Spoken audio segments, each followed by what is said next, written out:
Quimby, one warm September afternoon, knelt on a chair at the kitchen table with her crayons to make out her Christmas list. For Ramona, a Christmas list was a list of presents she hoped to receive, not presents she planned to give. Mice? Guinea pig? Yeep! Mine a bird that talks. Yeep! What's all that yeeping about, Ramona? I'm making a joyful noise until the Lord, like they say in Sunday school. Only they don't tell us what the joyful noise sounds like. So I made it my own. Isn't yeep all right? Honey, yeep is fine if that's the way you feel about it. I wish I could think of something interesting to do with leftover pot roast and creamed cauliflower. Well, thank goodness today is your father's payday. Payday? That means we'll have a payday treat. Maybe Daddy will take us to the Whopper Burger for supper. Good idea. We'll see when he gets home. Ramona's big sister, Beezus, christened Beatrice, came into the kitchen through the back door and dropped her school books on the table. Picky, the Quimby's shabby old cat, strolled into the kitchen, too. Beezus swooped him up and flopped down on a chair. Oh, I don't see why I had to get Mrs. Mester for 7th grade. She says we're going to do lots of creative writing, and I hate creative writing. Oh, creative writing can't be as bad as all that, Beezus. But I can never think of stories, and my poems are stuff like, see the bird in the tree. He is singing to me. Tee-hee, tee-hee. Mother, make her stop. Now, Ramona, that was not necessary. And making out a Christmas list in September is silly, pest. If I'm a pest, you are a rotten dinosaur egg. Mother, why is Beezus so cross lately? You mustn't mind her. It's just a phase Beezus is going through. There's your daddy at the front door. Daddy, guess what? Mother said maybe we can go to the Whopper Burger for dinner. We'll see, Ramona. What have you got in a little paper bag? I brought you a bit of candy. Gummy bears, and lots of red ones. Now run along and divide them with Beezus. I want to talk to your mother. After Ramona and Beezus finished dividing the cinnamon-flavored red bears, and then the orange bears, and the green and the yellow, they went back to the kitchen. I think we'll eat at home after all, girls. And, well, you might as well know. Your father has lost his job. But Daddy liked his job. Mother, was he fired? Losing his job was not his fault. He worked for a little company. A big company bought the little company and didn't keep most of the people who worked for the little company. But now we won't have enough money. Mother works, Beezus. But only part-time, Ramona.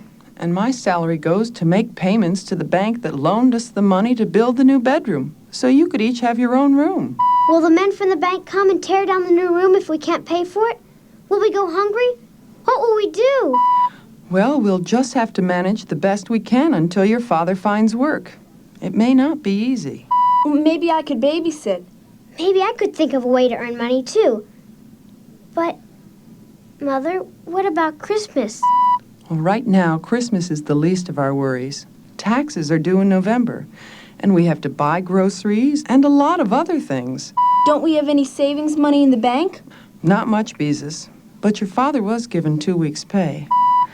Now, girls, you mustn't do anything to annoy him right now.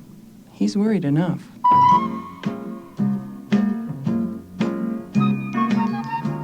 As the days went by and Mr. Quimby did not find work, he smiled less and less. Mrs. Quimby always seemed to look anxious these days, and Beezus had turned into a regular old grouch because she dreaded creative writing. Even Picky was not himself. He lashed his tail and stalked angrily away from his dish of puss putty, the cheapest brand of cat food Mrs. Quimby could find in the market. Picky just won't eat that cheap puss putty, Daddy. He'll just have to learn to eat what we can afford, or we'll get rid of him. Beezus, dear, we simply cannot afford the brand of food Picky used to eat. Then how come Daddy can afford to smoke? Young lady, I've heard enough about that old tomcat and his food. My cigarettes are none of your business. They are too my business. Cigarettes can kill you. Your lungs will turn all black and you'll die. We made posters about it in school. And besides, cigarettes pollute the air. That's enough out of you. In school that day, right in the middle of arithmetic, Ramona made up her mind that she was going to save her father's life. When she got home, she went to her room and shut the door. She got down on the floor on her hands and knees with her crayons and paper and went to work. Just before dinner, she taped to the refrigerator door a picture of a cigarette so long she had to fasten 3 pieces of paper together to draw it. After drawing it, she had crossed it out with a big black X, and under it she had printed in big letters the word bad. When Mr. Quimby saw the picture, he stopped and looked while Ramona waited. An excellent likeness. The artist shows talent. The next morning, the sign was gone.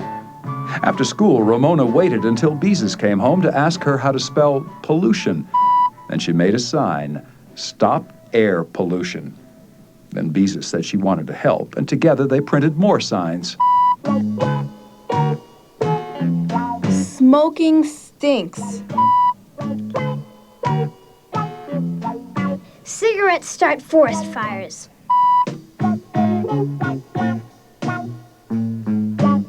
Smoking is hazardous to your health. They taped the signs to the mantel, the refrigerator, the dining room curtains, the door of the hall closet, and every other conspicuous place they could think of. This time, Mr. Quimby simply ignored the signs. Obviously, they would have to step up their campaign. This time, they made tiny signs on little scraps of paper. No smoking. Stop air pollution. Smoking is bad for your health. Stamp out cigarettes. These they hid wherever their father was sure to find them. In his bathrobe pocket, inside his shoes, under his electric razor. Then they waited. And waited. Mr. Quimby said nothing while he continued to smoke. Once more, Ramona and Beezus devised a new plan, the most daring plan of all, because they had to get hold of their father's package of cigarettes.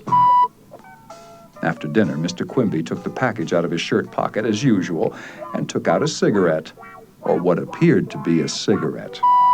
The paper unrolled. It was a tiny sign that said, "Smoking is bad." Ramona, enough is a...